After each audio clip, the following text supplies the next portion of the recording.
Daily Words of God. I have done much work among men, and the words I have expressed during this time have been many. These words are for the sake of man's salvation, and were expressed so that man might become compatible with me. Yet I have gained only a few people on earth who are compatible with me. And so I say that man does not treasure my words, for man is not compatible with me. In this way, the work I do is not merely so that man can worship me.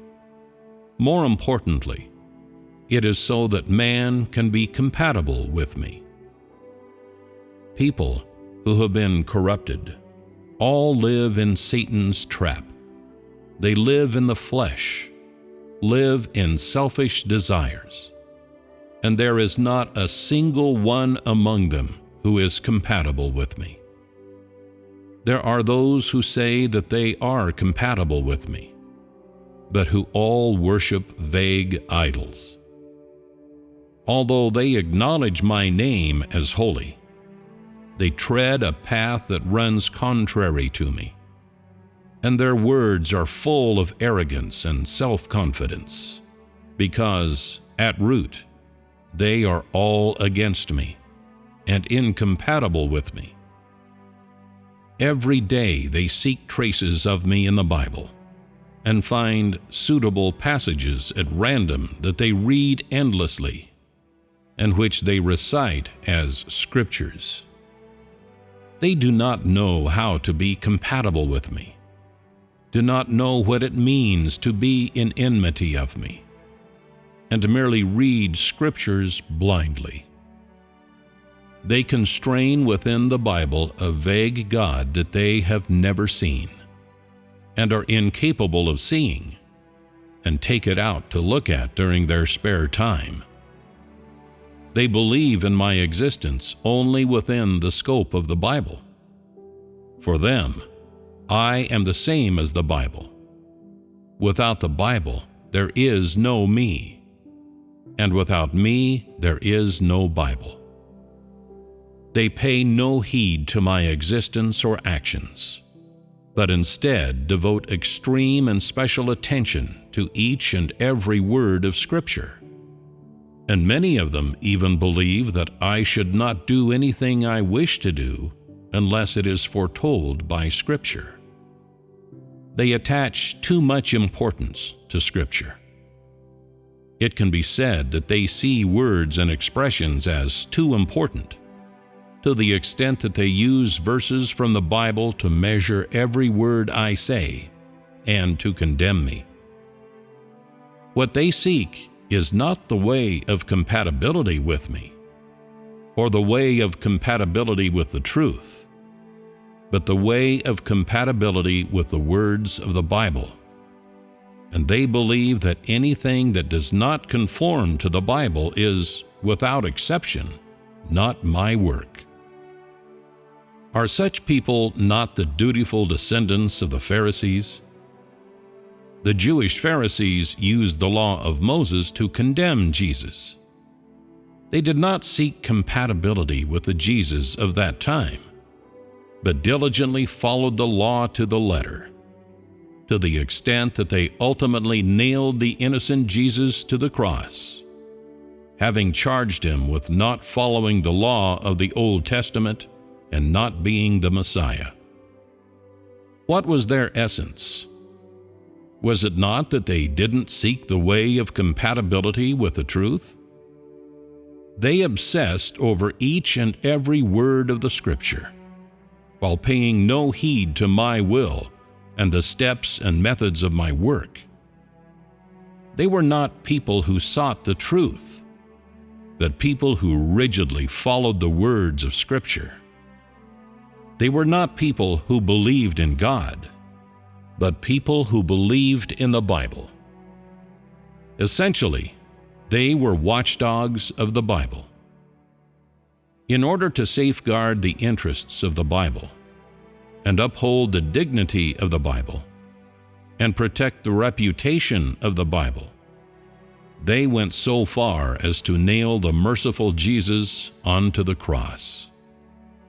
This they did merely for the sake of defending the Bible, and for the sake of maintaining the status of each and every word of the Bible in people's hearts.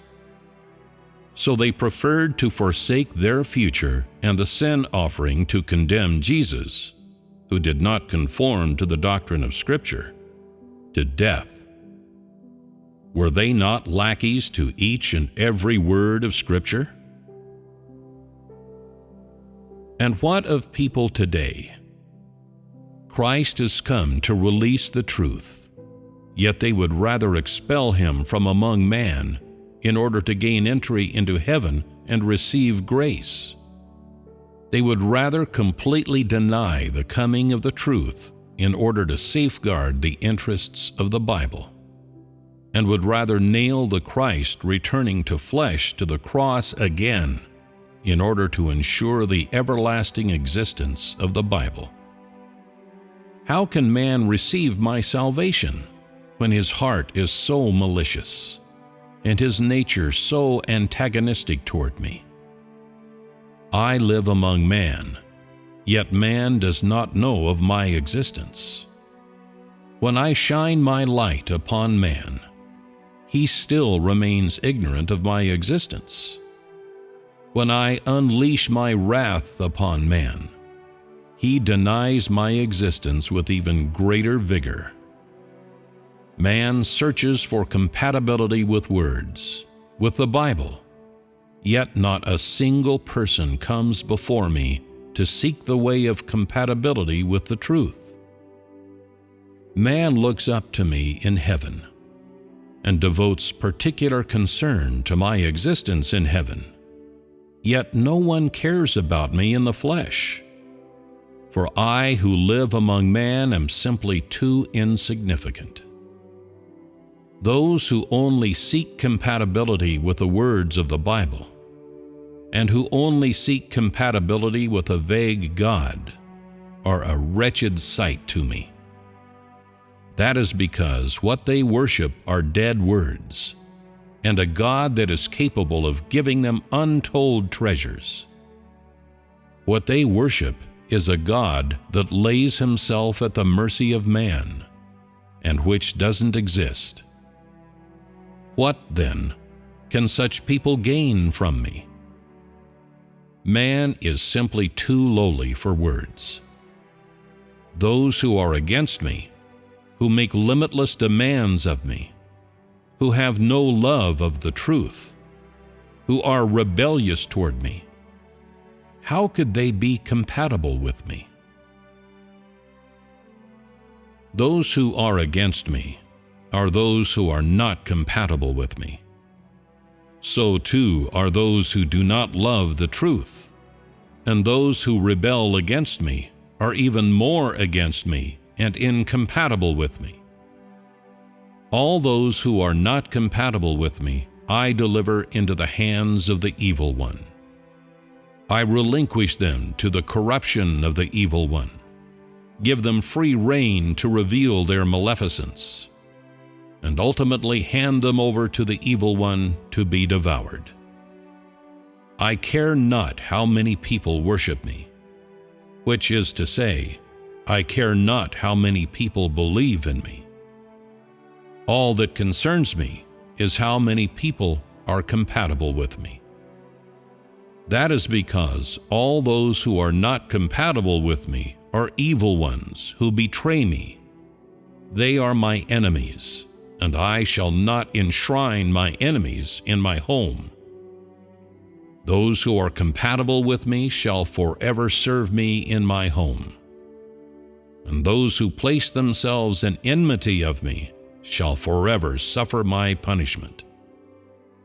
Those who only care about the words of the Bible, who are unconcerned about the truth or seeking my footsteps, they are against me, for they limit me according to the Bible, and constrain me within the Bible, and so are blasphemous in the extreme toward me. How could such people come before me? They pay no heed to my deeds, or my will, or the truth, but instead obsess over words, words that kill. How could such people be compatible with me?